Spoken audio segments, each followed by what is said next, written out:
સમાંતર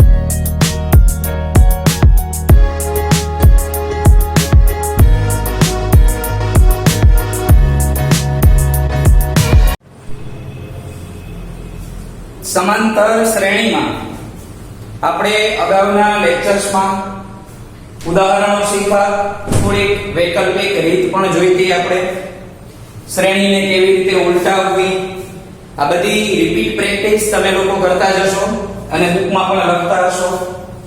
આપણે આગળ વધીએ તો હવે સ્વાધ્યાય 5.2 તરફ આગળ વધીએ. 9મું અને 10મું ઉદાહરણ છે એ અત્યારે થોડા સમય પૂરતું આપણે પેન્ડિંગ રાખ્યું છે, કારણ કે એ ટાઈપના દાખલા આવે ત્યારે એની સાથે આપણે જો ઉદાહરણ કરીએ તો થોડીક વધારે એક સાથે બેવડી પ્રેક્ટિસ થાય અને સમજાય કે આ ઉદાહરણ આ દાખલા જેવું છે. તો 5.2 આની અંદર જે દાખલાઓ આપણે ઉદાહરણમાં કર્યા એના જેવા જ દાખલાઓ આપણે અત્યારે કરવાના છે. તો આપણી પાસે મુખ્ય પદો આપણે કયા મગજમાં ક્લિયર રાખવાના છે? તો કે આપણું સૂત્ર એક તો an બરાબર a plus n minus 1 into d. એમાંથી a, d, n અને an આ ચાર પદમાંથી કોઈ પણ ત્રણ પદ આપણને આપી દેશે અને ગમે તે એક પદ મેળવવાનું થશે. તો એને ધ્યાનમાં લઈ કેવી રીતે દાખલા થાય એવું આપણને એક કોષ્ટક આપેલું છે સ્વાધ્યાય 5.2 માં. પેજ નંબર છે 89. તો સ્વાધ્યાય 5.2 ના દાખલાઓ આપણે આગળ જોઈએ. કોષ્ટક આપણે દોરવાનું નથી, એની વિગતો લખી લેશું. તો નંબર 1 માં આપણને વિગત આપી છે કે a બરાબર 7 આપ્યા છે, d બરાબર 3 આપેલા છે, n બરાબર 8 આપેલા છે અને an મેળવવાના છે. ઉપર સૂચના પણ આપણને એવું લખ્યું છે કે ખાલી જગ્યા ભરો. તો આ ખાલી જગ્યા આપણે પૂરવાની છે.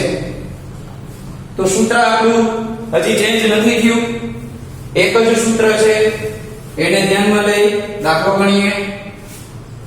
તો an બરાબર a plus n minus 1 into d.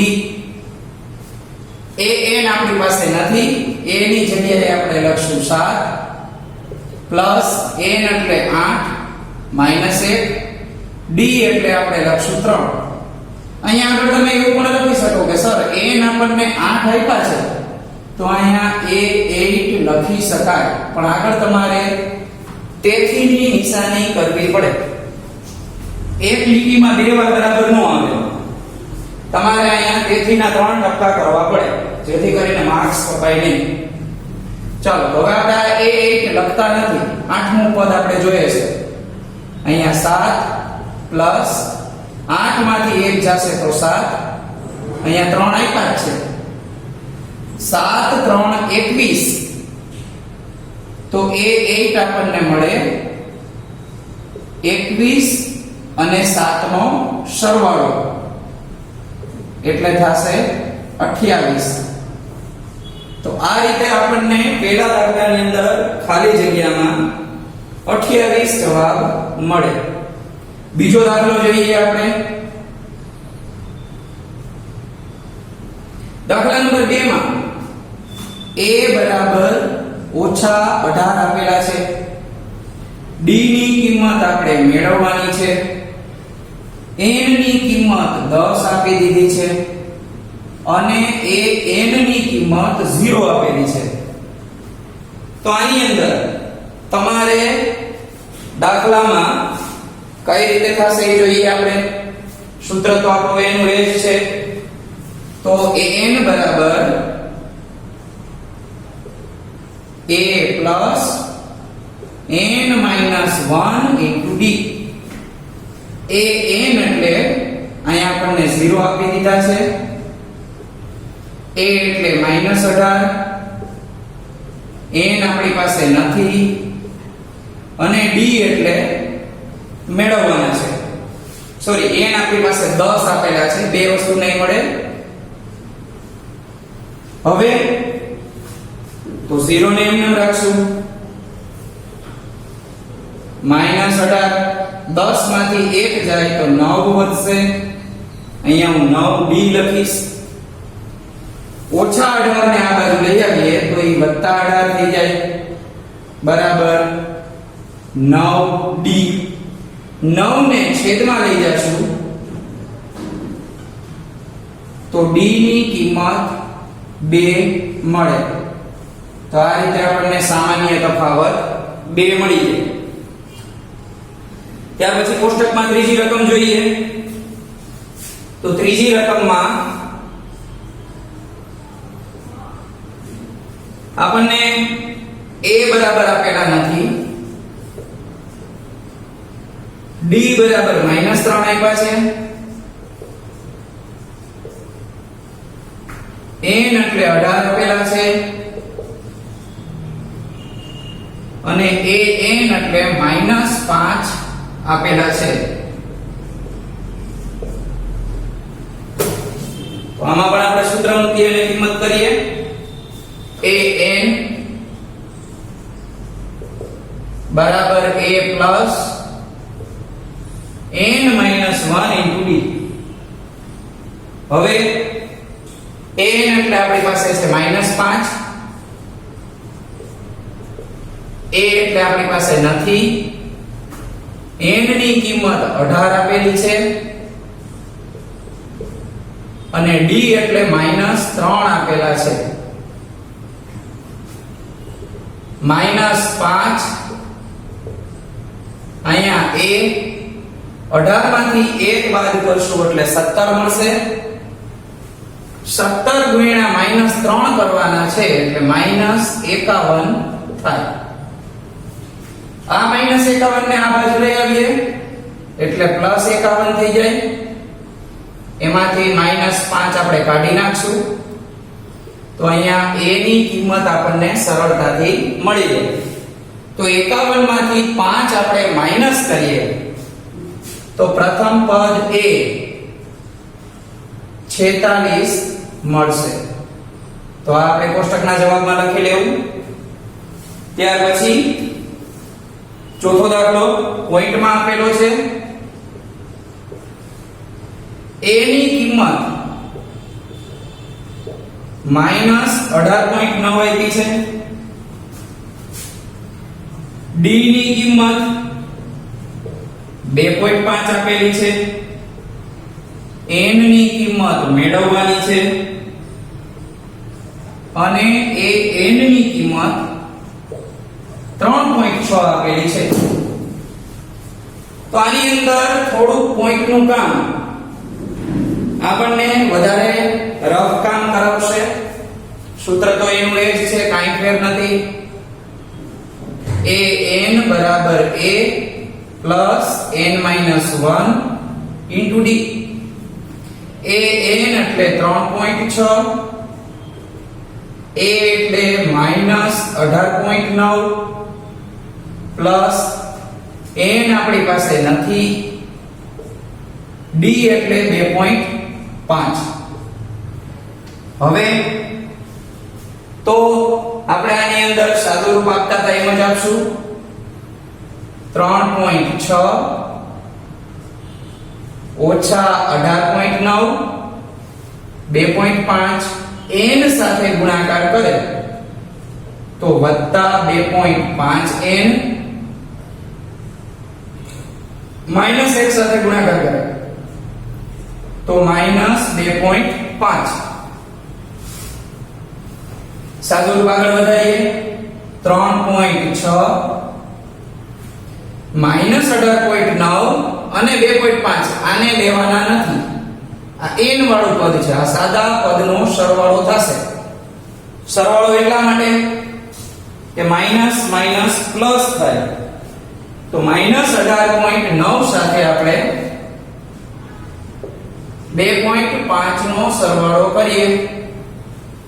નિશાની મોટા પદની એટલે કે માઈનસ ની મૂકશું તો 9 ને 5 14 વધી 1 8 ને 1 9 10 11 અને 12 નો બગડો વધી 1 22.4 મળે માઈનસમાં. તો અહીંયા લખશું -22.4. અહીંયા આપણી પાસે છે 2.5 n એમના એમ જ રહેશે. -22.4 ને આ બાજુ લઈ આવીએ એટલે એ પ્લસ થઈ જાય. તો +22.4. અહીંયા 2.5 n એમ નંબર છે. જે 22.4 મળ્યા હતા એમાં આપણે 3.6 ઉમેરી દઈએ. આ 3.6 નો સરવાળો કરું છું.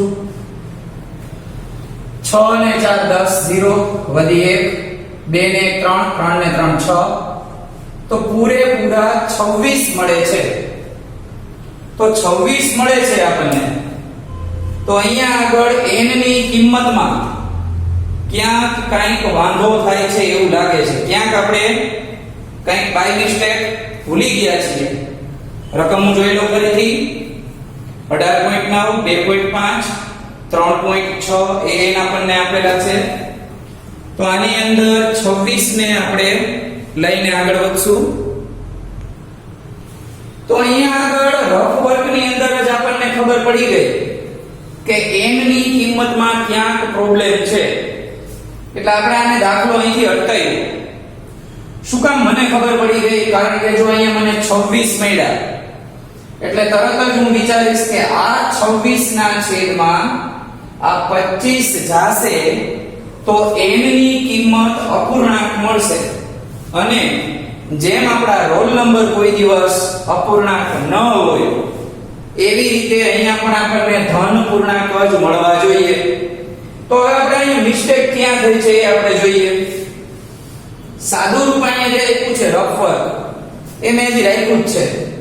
એમાં તમે જોશો તો જો અહીંયા એક નાનકડી ભૂલ થઈ છે. 9 ને 5 14 નો ચોગડો વધી ચડી 1 8 ને 1 9 9 ને 2 11 જે અહીંયા આપણે 12 કરેલા છે. તો અહીંયા આપણે 11 કરીએ તો એક વધે 21.4 આપણને મળે. ક્યાં?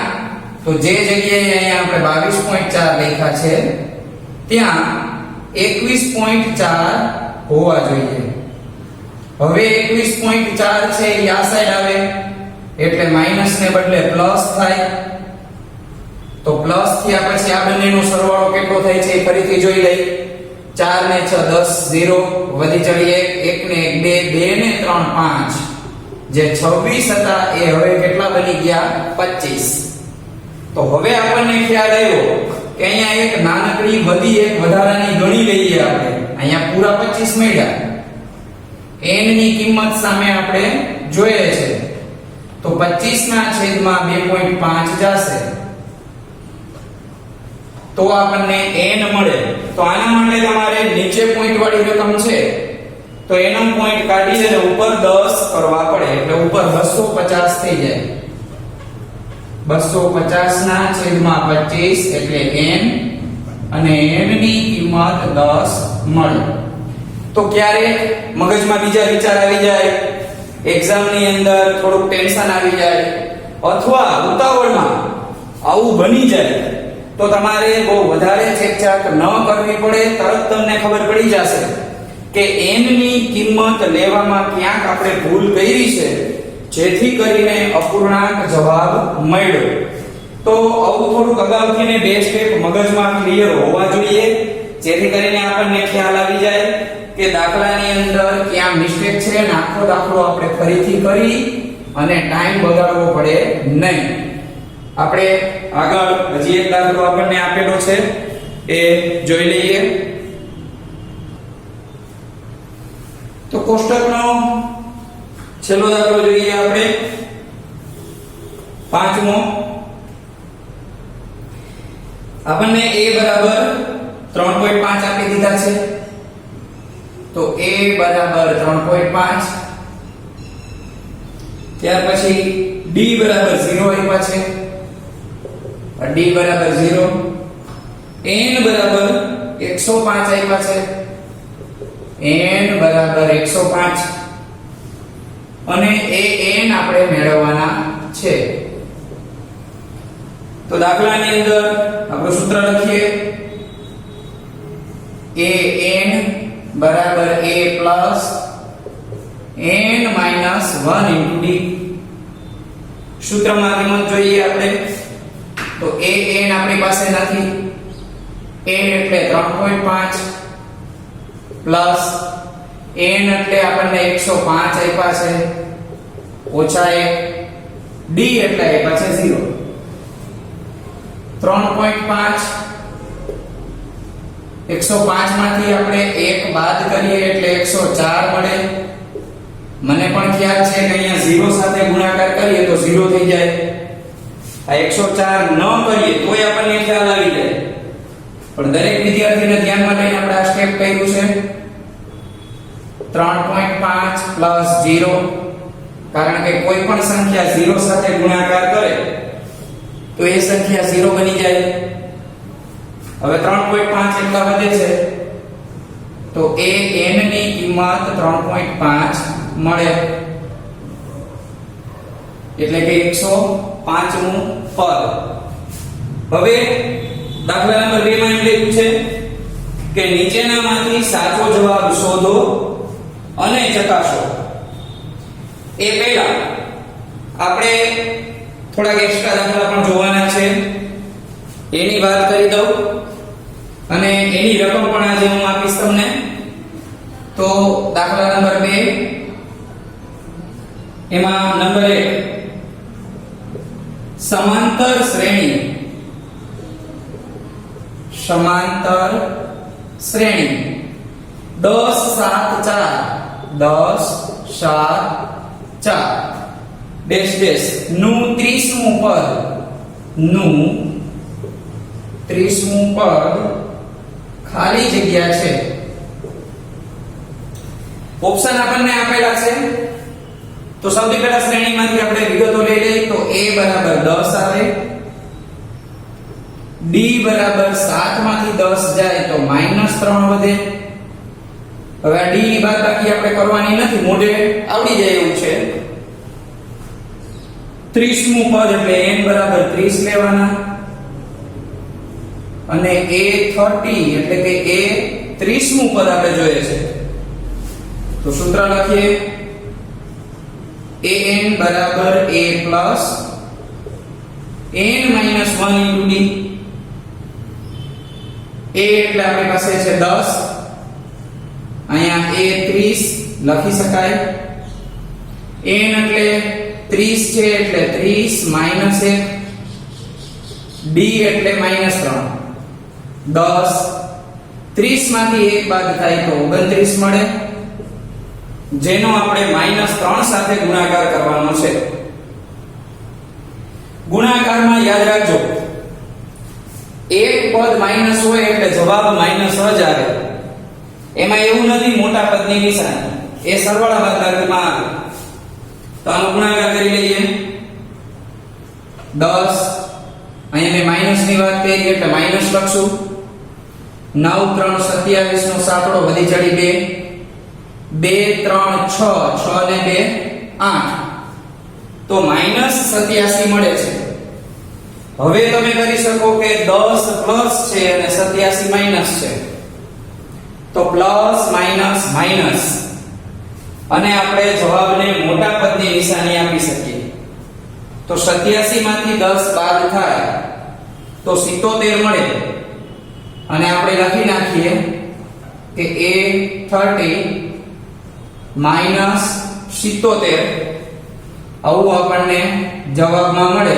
ઓપ્શન જોઈ લઈ તો આન્સર સી આપેલો છે આપણને ઓપ્શનમાં. એક ઓપ્શન સી 77 -5 છે એ આપણો સાચો જવાબ ગણાય. તો આ રીતે જવાબ મળે. જો ઘણામાં કન્ફ્યુઝ થશે કે સર હમણાં ના પાડતા હતા માઈનસમાં જવાબ ન આવે. આપણે જે વાત કરી n ની વાત હતી, આ a n અને n આ બંને અલગ વસ્તુ છે, એ શરૂઆતથી હું તમને કહું છું. દાખલા નંબર 2 એટલે કે બીજો MCQ. બીજા MCQ માં એમ લખ્યું છે સમાંતર શ્રેણી -3. આપણે લખી નાખીએ સમાંતર શ્રેણી -3 માઇનસ 1/2 2 નું 11મું પદ ખાલી જગ્યા થાય. તો 11મું પદ કયું છે આપણે જાણવાનું છે. તો આની અંદર 30મું પદ પૂછ્યું, તો આમાં 11મું પદ પૂછ્યું છે. બે રકમ સાથે એવી છે, અપૂર્ણાંક એ છે, માઈનસ એ છે. તો સૌથી પહેલા આપણે a લખી નાખીએ. તો a એટલે -3.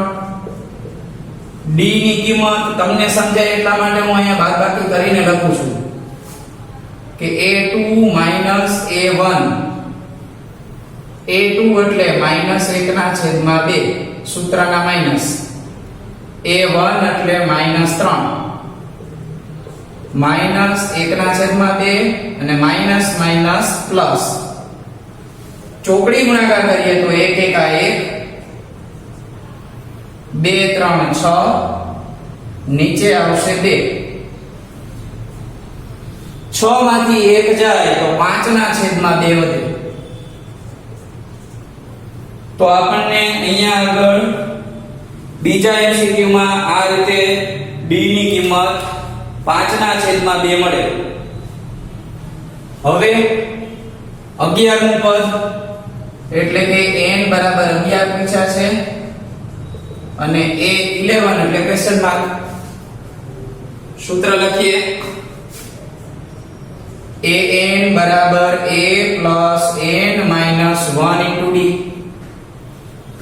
an એટલે a11, a એટલે પેલું પદ -3, n એટલે 11 અને d એટલે 5/2. -3 એમનેમ રહેશે. 11 માંથી 1 જાય તો 10 વધશે. છેદમાં 5/2 એમનેમ લખશું. 2 5 10 આપણે અહીંયા છેદ ઉડાડીએ. 5 5 25. 25 માંથી 3 બાદ કરીએ તો 22 વધશે. એટલે 11મું પદ મોટા પદની નિશાની પ્લસ છે, તો આપણને 22 પણ પ્લસ મળે. તો ઓપ્શન જોઈ લઈએ આપણે. 22 આપણને આન્સર B માં આપેલા છે, તો આન્સર B 22 આપણને મળે. તો આ રીતે દાખલા કરી શકાય. અપૂર્ણાંક હોય કે કોઈ પણ પદ હોય, દાખલાની અંદર સૂત્ર એક આપણને યાદ હોય અને સાદુરૂપ આવડતું હોય તો લગભગ વાંધો ન આવે. નેક્સ્ટ લેક્ચરની અંદર આપણે એક્સ્ટ્રા દાખલા આપશું થોડાક અને આ સ્વાધ્યાયને આગળ વધારશું.